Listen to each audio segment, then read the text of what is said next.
पारिवारिक संस्कार कैसे जीव को प्रेरित करते हैं अच्छा या बुरा करने के लिए। व्यक्ति का सामाजिक व्यवहार उसके पारिवारिक संस्कार को दर्शाता है। इसको समझने के लिए सुंदर वृतांत की चर्चा करते हैं। एक राजा के पास सुंदर घोड़ी थी।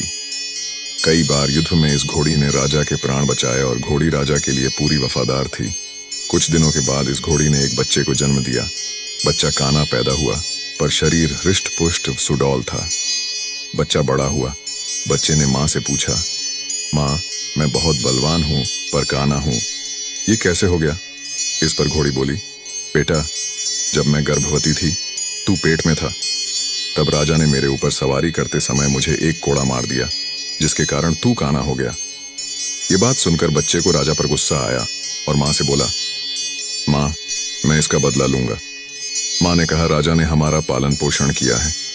तू जो स्वस्थ है, सुंदर है, उसी के पोषण से तो है। यदि राजा को एक बार गुस्सा आ गया तो इसका अर्थ यह नहीं है कि हम उसे क्षति पहुंचाएं। पर उस बच्चे के समझ में कुछ नहीं आया। उसने मन ही मन राजा से बदला लेने की सोच ली। एक दिन यह मौका घोड़े को मिल गया। राजा उसे युद्ध पर ले गया। युद्ध लड़ते लड़ते राजा एक जगह घायल हो गया। घोड़ा उसे तुरंत उठाकर वापस महल ले आया।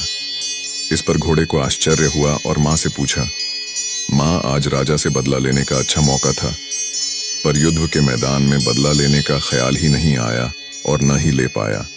मन ने गवाही नहीं दी। इस पर घोड़ी हंसकर बोली, बेटा, तेरे खून में और तेरे संस्कार में धोखा है ही नहीं। तू जानबूझकर तो धोखा दे ही नहीं सकता है।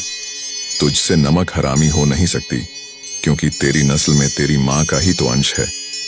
वास्तव में यह सत्य है कि जैसे हमारे संस्कार होते हैं, वैसा ही हमारे मन का व्यवहार होता है।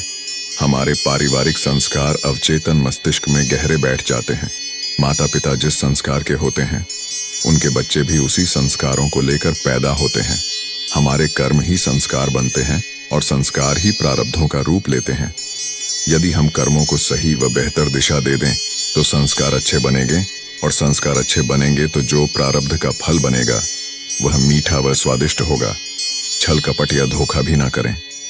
बस इसी से ही स्थिति अपने आप ठीक होती जाएगी, और हर परिस्थिति में प्रभु की शरण ना छोड़े तो अपने आप सब अनुकूल हो जाएगा।